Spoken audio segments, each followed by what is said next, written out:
Hi, this is Lindsay Day with Alumni Career Services, and I'm going to show you how to update your profile through the JobLink system. So I have already logged into JobLink here, so if you're having trouble logging in or aren't sure how to do so, I recommend going back and watching the How to Log In video. But once you are logged in, this is what your home screen is going to look like.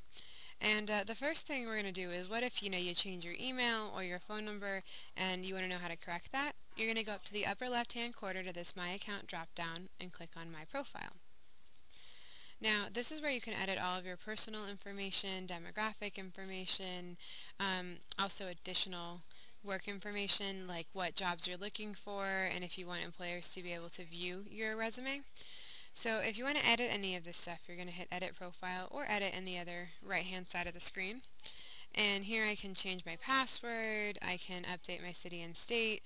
One thing that I recommend doing is allowing text messages from the office. It's going to default to no, but if you put in your cell phone and then allow text messages from the office, what this will do is if you registered for an event or for an interview, it'll send you a reminder. It won't send you any sort of advertisements or spam, and we won't share your number. Also make sure you have the correct email address here, because if you ever forget your password, this is how communication will be sent to you, and it also might be how an employer communicates with you if you apply for a job through JobLink. You can also make sure that your demographic information is up to date, and then your additional information, you can choose what your job preference is, and then you can allow employers to view your resume and profile. Now this defaults to no, but I do recommend changing it for yes once you have a resume that you're proud of, that you've proofed with a career services professional.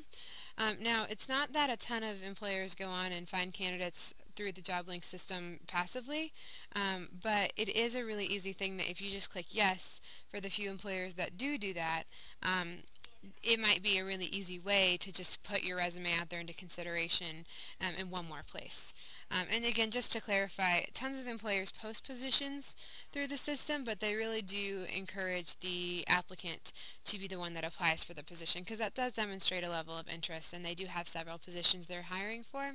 So this is a great option to check, but know that only certain employers are actually going to be able to go in and actually search the database, so it's a great chance to take in the event it works out for you.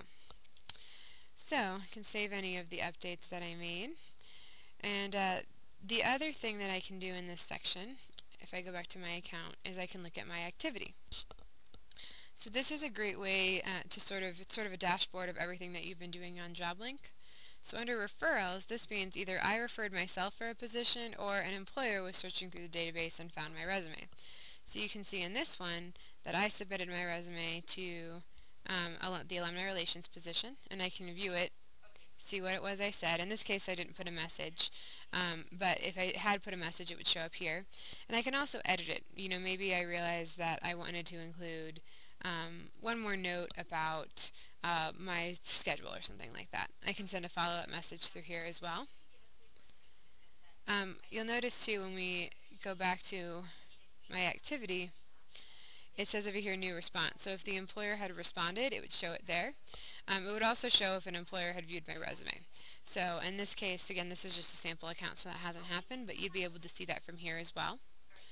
The Schedules tab is all about any upcoming interviews that you've signed up for.